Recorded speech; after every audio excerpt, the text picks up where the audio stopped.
Assalamualaikum warahmatullahi wabarakatuh. Ya Rabbi bil Mustafa balligh maqasidana waghfir lana ma madha ya wasi'al karami ya Rabbi.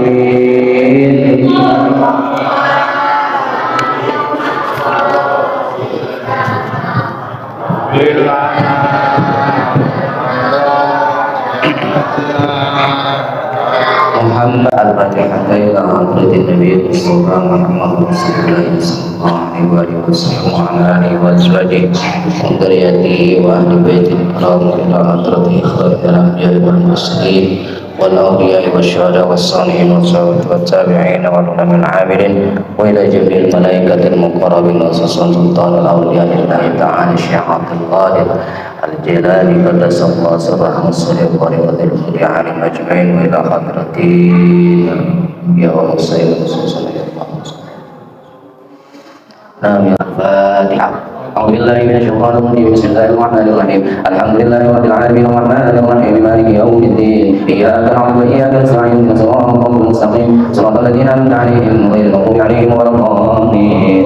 Para jemaah yang dirahmati Allah Subhanahu wa taala, wabil khusus kepada para pengurus DKM Masjid Jami Nurul Hidayah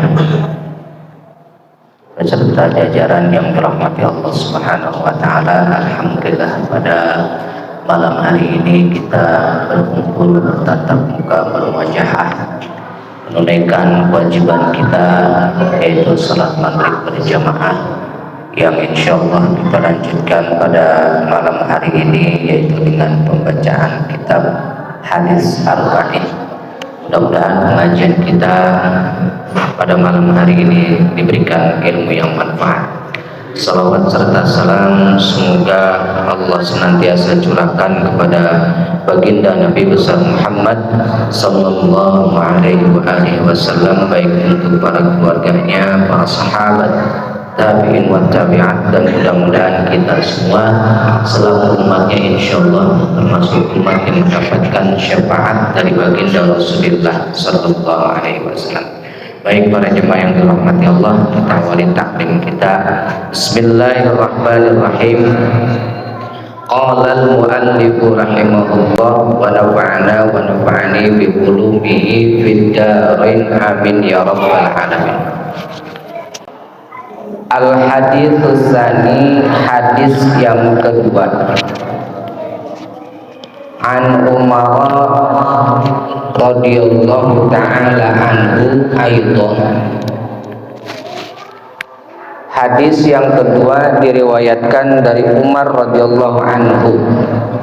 Qala, beliau berkata, bainama nahnu julusun inda Rasulillah data yaumin ittala'a alaina rajulun syadidun bayadis thiyabi.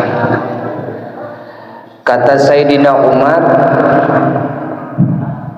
di saat kami sedang duduk bersama Rasulullah, suatu hari Sayyidina Umar duduk sama Nabi.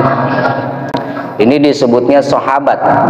Jadi apa namanya, ada sahabat, ada tabi'in.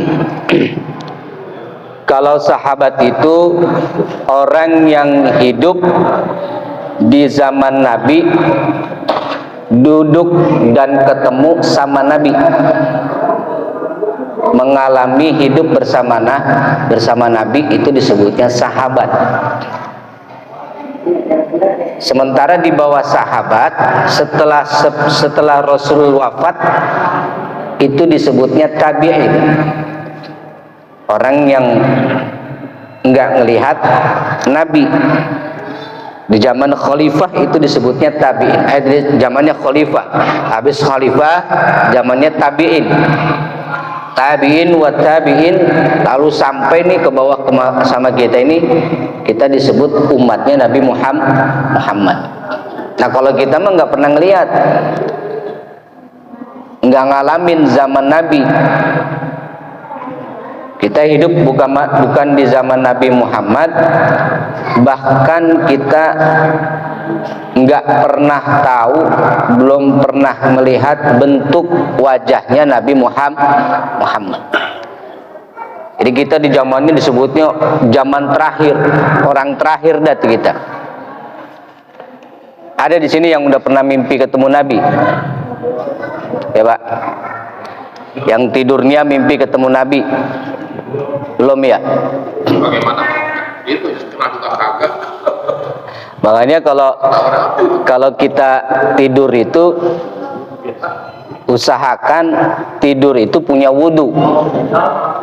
Ya, tidur punya wudhu. Terus kemudian apa namanya?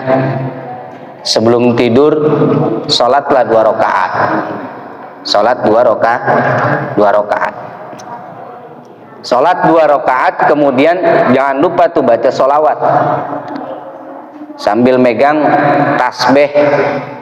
Megang tasbih, tidur sholawat sambil sholawatan. Baca doa, biasa baca doa mau tidur. Bismika Allahumma ahya wa bismika amut. Terus baca sholawat. Terus saya sampai tidur. Itu amalan-amalan biasanya ulama-ulama dulu ngasihnya begitu. Banyakin sholawat.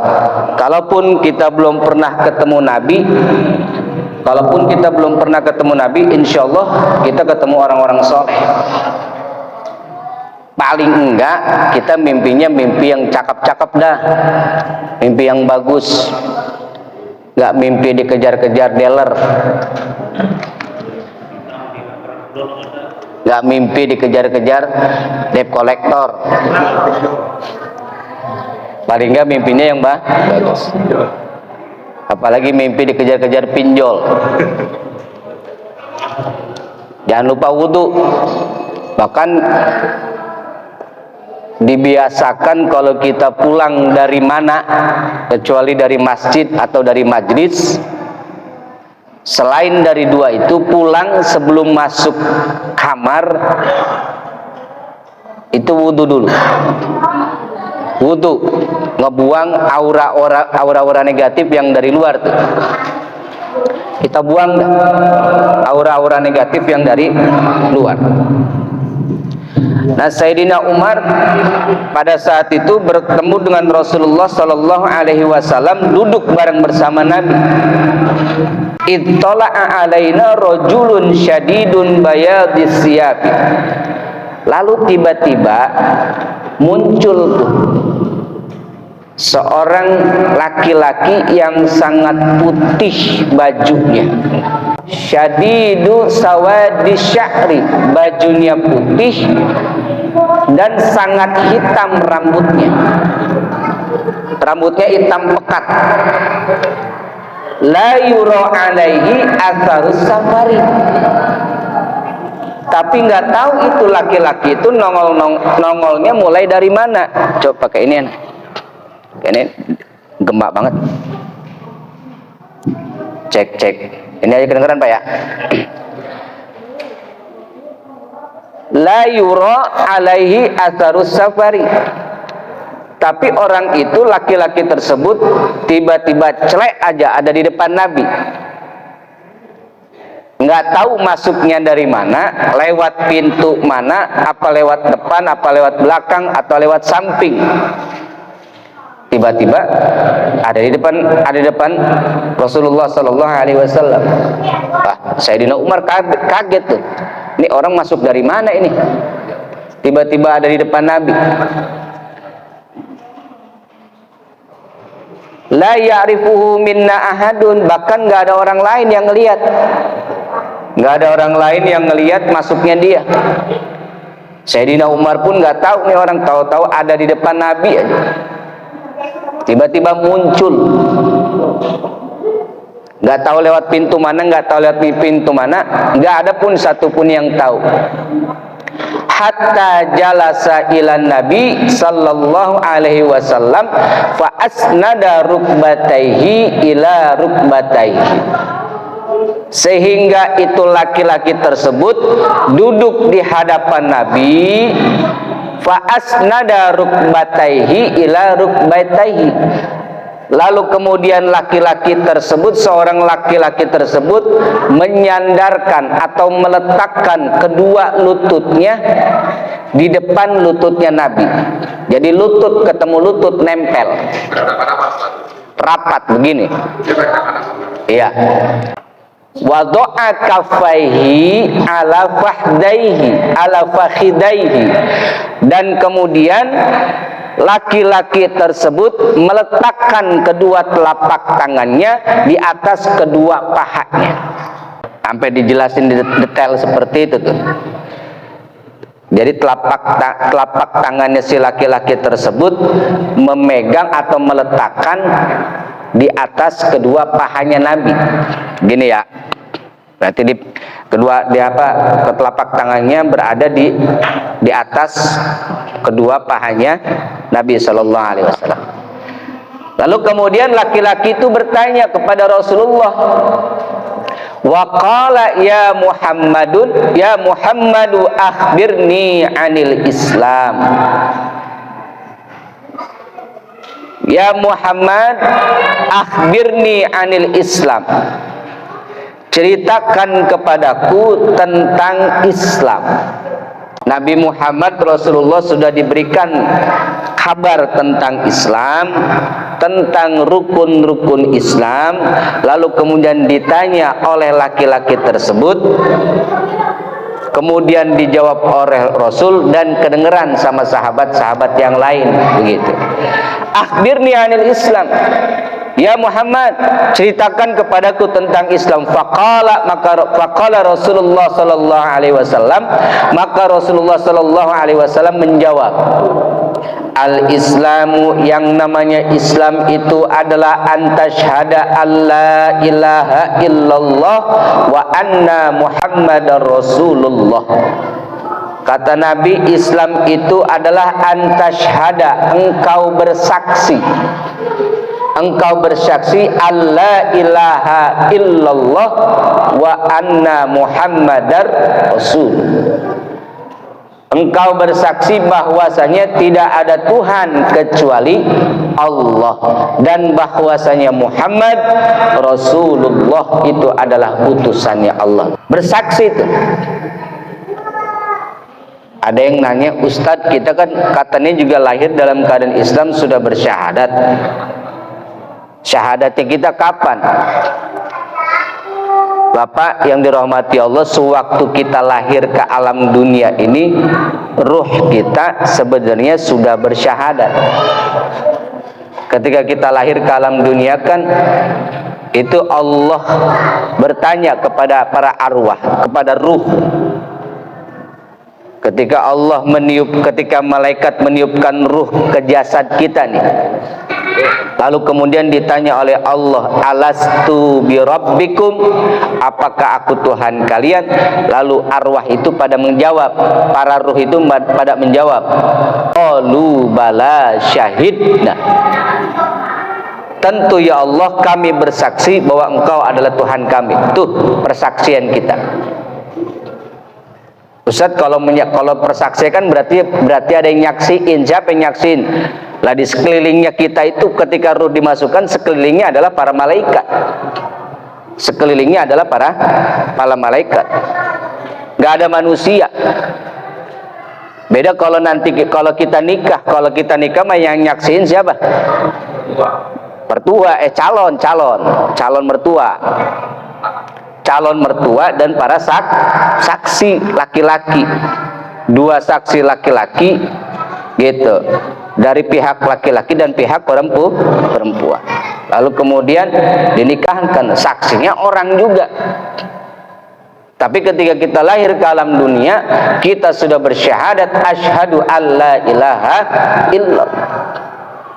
Seluruh makhluk, Pak, seluruh manusia itu bersaksi udah.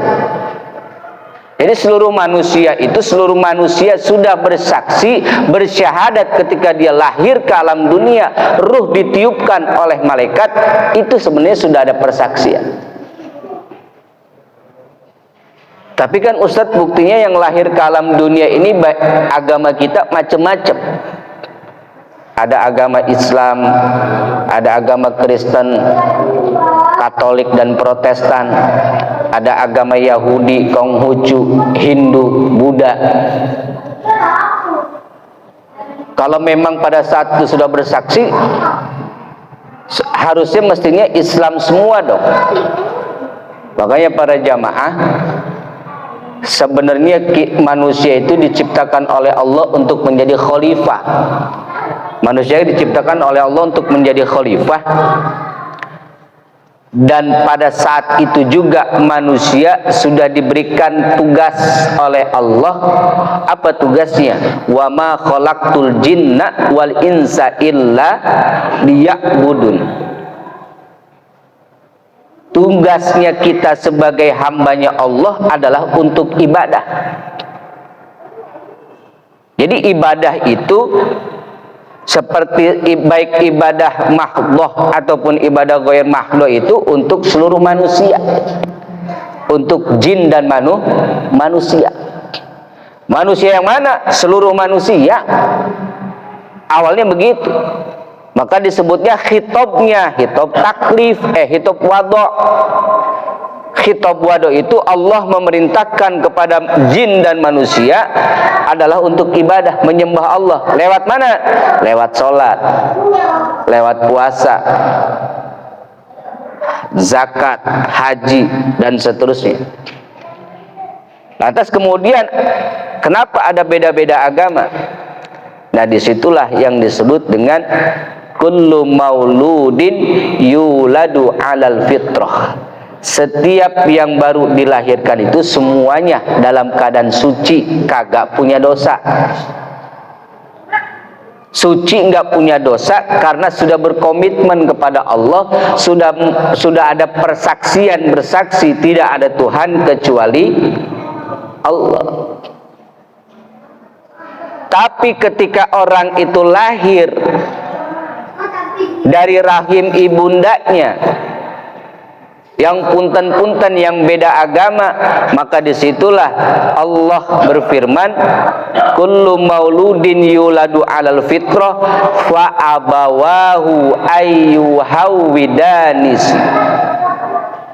au yunassiranihi au yumajjisanihi. Lalu kemudian kedua orang tuanya lah, anak nih yang awalnya baru lahir itu suci, lalu kemudian ketika dia lahir ke alam dunia, kedua orang tuanya lah yang menjadikan anak-anaknya itu Yahudi, kedua orang tuanya lah yang menjadikan anak-anaknya itu Nasrani, dan juga Majusi. Jadi keluar dari komitmen ketika ruh ditiup, dimasukkan ke jasad kita. Nah, makanya kita tahadus bin nikmah, Pak. Tahadus bin nikmah, kita lahir dalam keadaan Islam dan masih dalam keadaan Islam. Lahir kita ke alam dunia, diadanin Allahu Akbar, Allahu Akbar, dikomatin juga. Sampai sekarang kita masih Islam, itu disebutnya nikmat. Nikmat. Coba Pak, kira-kira Bapak mesen nggak waktu lahir, ya Allah nanti saya lahir Islam ya? Mesen nggak gitu Pak? Kagak. Nggak pesen kita jadi jadi orang Islam, tapi syukur tahadus bin nikmah, lahirnya kita dari kedua orang tua kita, lahir dari perut ibunda kita yang Islam. Ini nikmat yang kita nggak sangka-sangka, makanya syukur. Ibarat kata kita kejatuhan rezeki nomplok, Allah takdirkan kita jadi orang Islam. Dan kebetulannya juga sangat beruntung sekali kita lahir menjadi umatnya Nabi Muhammad sallallahu alaihi wasallam. Karena di sana sebelum kita ada orang yang hidup di zaman Nabi Adam, Nabi Musa, dan nabi-nabi sebelumnya. Tapi kita lahir menjadi umatnya Nabi Muhammad, hidup di akhir zaman, nabinya pun nabi terakhir. Karena setelah Nabi Muhammad nggak ada nabi lagi. Zamannya pun zaman terakhir. Setelah zamannya Nabi Muhammad sudah tidak ada zaman lagi, udah selesai. Adapun nanti Nabi Isa diturunkan kembali, itu bukan pergantian nabi. Bukan pergantian nabi. Adapun nanti Bapak ketemu yang namanya Nabi Khidir, itu pun bukan pengganti Nabi Muhammad. Atau Bapak nanti ketemu sama yang namanya Nabi Idris, itu pun bukan pengganti dari Nabi Muhammad. Tetap kita hidup di akhir zaman, yaitu di akhir zaman, yaitu di nabinya nabi yang terakhir, Nabi Muhammad sallallahu alaihi wasallam. Kenapa beruntung? Jangankan kita Pak beruntung, Nabi Musa aja kepengen, Nabi Musa itu kepengen hidup di zaman Nabi Muhammad. Bahkan apa kata Nabi Musa? Kata Nabi Musa, ya Allah, jadikan saya umatnya Nabi Muhammad. Nabi Musa sampai ngomong kayak gitu. Saking pengen diaku jadi umatnya Nabi Muhammad. Lah kita yang kagak minta, yang nggak mesen, alhamdulillah lahir menjadi umatnya Nabi Muhammad sallallahu alaihi wasallam. Sementara hidup di zaman Nabi Muhammad itu berbeda dengan hidup di zaman nabi-nabi sebelumnya. Kenapa demikian? Karena Nabi Muhammad nabi yang diistimewakan oleh Allah. Bahkan keistimewaan Nabi Muhammad pun nurun kepada umatnya. Apa kata Allah? Kalian ini adalah umat yang terbaik. Kuntum khairu ummatin yad'una ilal khair, ya'muruna bil ma'ruf wa yanhauna 'anil munkar. Kalian semua adalah umat yang terbaik dibandingkan umat-umat yang sebelumnya. Masya Allah Pak. Ada orang berantem, dosa tuh, tapi nggak langsung dicatat sama malaikat. Kata Allah, malaikat jangan dicatat dulu, tungguin. Barangkali nanti tuh orang yang berantem jadi damai lagi, atau tuh orang yang nyolong ngembaliin barangnya nggak jadi dicolong, maka dalam kurun waktu beberapa jam kemudian, kalau dia mengembalikan barangnya dan minta maaf, jadi nggak dicatat dosanya. Tuh untung jadi umatnya Nabi Muhammad.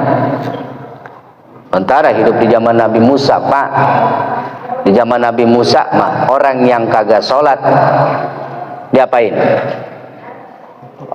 Hidup di zaman Nabi Musa, orang yang nggak ibadah, yang tidak taat kepada Allah, yang nggak sholat, dikutuk jadi monyet. Walaqad alimtumul ladina tadaw minkum fis sabti faqulna lahum kunu qiradatan khasiin. Orang yang nggak sholat itu yang mengabaikan perintah Allah di setiap hari Sabtu. Padahal umatnya Nabi Musa itu diperintah untuk ibadahnya itu cuman seminggu sekali, di hari Sabtu doang. Enak gak Pak? Enak gak? Sisanya mah usaha aja tuh. Senin, Selasa, Rabu, Kamis, Jumat usaha aja. Suruh ibadahnya cuman hari Sabtu. Sementara kita sehari 5 kali, bukan seminggu sekali, sehari 5 kali kita. Yang wajibnya tuh, sholat yang wajibnya 5 kali sehari. Tapi zaman Nabi Musa ngadep ke Allah dia cuma di hari Sabtu. Segitu cuman seminggu sekali, banyak orang yang melanggar perintah Allah. Makanya di zaman Nabi Musa banyak yang dikutuk jadi monyet. Untung kita mah hidup bukan di zaman Nabi Musa. Al-Islamu antasyhada ilaha illallah wa anna Muhammadar Rasulullah. Yang disebut dengan Islam kata Rasulullah, antasyhada alla ilaha illallah wa anna Muhammadar Rasulullah. Engkau bersaksi bahwasanya la ilaha illallah, tidak ada Tuhan. Makanya ketika kita mengucapkan 2 kalimat syahadat, itu harus ada 2 rukun. Rukun yang pertama meniadakan. Lalu rukun yang kedua menetapkan. Maka rukun yang pertama meniadakan, itu harus meniadakan dulu tuh. La ilaha, tidak ada tuh Tuhan. Nggak ada Tuhan mah. Baru masuk rukun yang kedua, buru-buru, illallah, kecuali Allah. Jadi artinya nggak ada Tuhan mah kecuali Allah. Ustadz, buktinya Tuhan itu banyak. Makanya yang disebut dengan Tuhan itu bahasa Arabnya ilahun.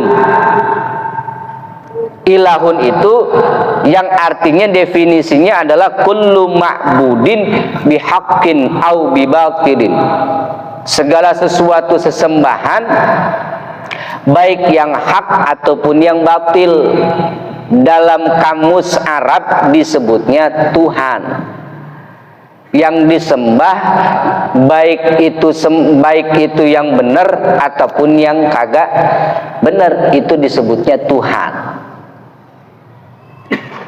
Makanya itu kita tiadakan, kita nafikan, tidak ada Tuhan mah. Lalu buru-buru tetapkan illallah, kecuali Allah. Jadi ketika bapak semuanya nih, ketika kita nyebut udah percaya aja sama Tuhan, sementara kita orang muslim, maka Tuhan yang kita maksud adalah Allah. Makanya kalau dalam ilmu nahu, Pak, ilahun itu isim nakiroh yang artinya umum. Makanya saya katakan tadi kullu ma'budin bihaqqin au bibatilin, segala sesuatu yang disembah baik yang benar ataupun yang batil.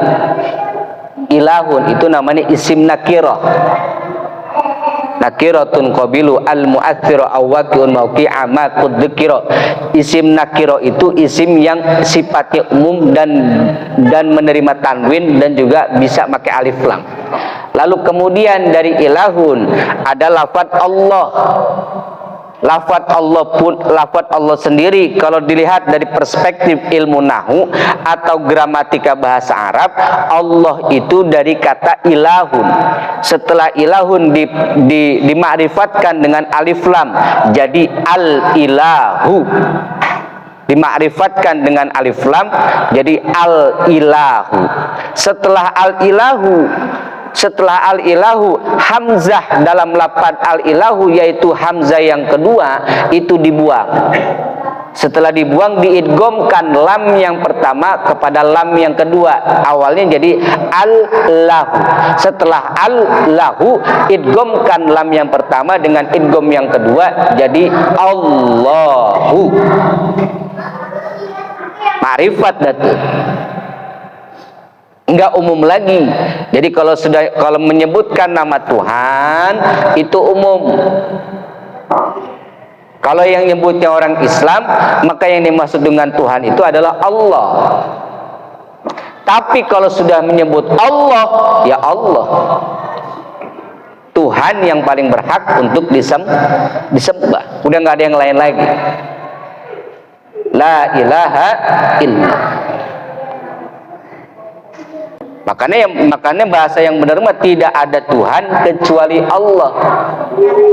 Kan dulu ada dengar kita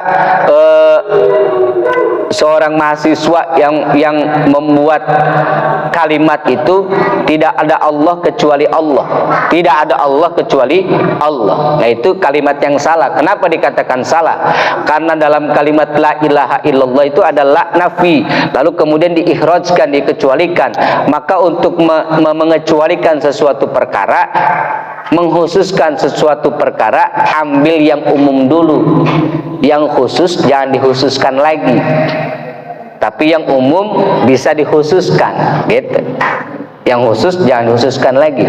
Maka la ilaha illallah, tidak ada Tuhan kecuali Allah, itu yang benar.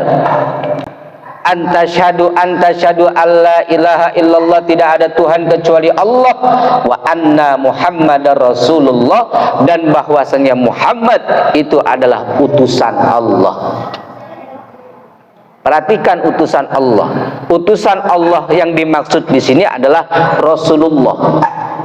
Orang kalau sudah bicara Rasulullah itu identiknya, konotasinya, ketika disebut Rasulullah berarti itu adalah Nabi Muhammad. Ustadz, kan Rasulullah itu banyak, bukan Nabi Muhammad doang. Benar. Bukan Rasulullah doang, benar. Karena ada nabi yang diangkat menjadi rasul juga, di antaranya Nabi Ibrahim, Nabi Musa. Ya, makanya kita nggak boleh sembarangan, Pak.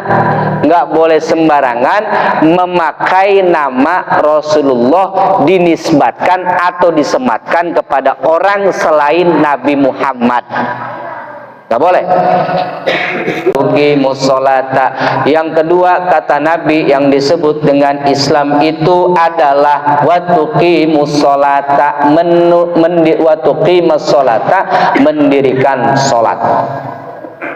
Sholat yang mana? Sholat yang dimaksud di sini adalah sholawatul maktubah, sholat-sholat yang sudah diwajibkan, yang difardukan, yaitu yang sehari 5 kali. Yang dulu awal perintahnya Allah memerintahkan Nabi Muhammad untuk umatnya itu adalah sehari 50 kali, Pak. Dulu awalnya 50 kali. Untung kagak jadi ya. Untung kagak jadi tuh 50. Coba kalau jadi 50, nggak sempat ngapa-ngapain kita, Bapak. Yang 5 waktu aja kita sibuk, kadang-kadang masih ditinggalin, apalagi sampai 50. Gitu. Waktu qimas sholat, waktu tazakah. Nanti kita terangin lagi apa namanya tentang perspektif sholat.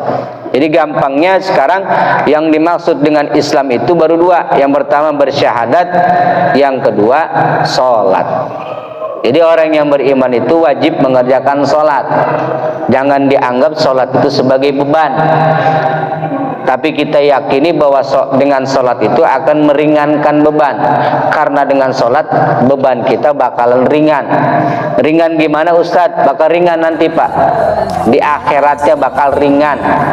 Sebab kalau nggak sholat beban kita di dunia berat, di akhirat juga semakin berat. Apalagi kalau di dunianya kita belangsak, nggak sholat, di akhirat tambah belangsak, nggak bawa sholat. Naudzubillah.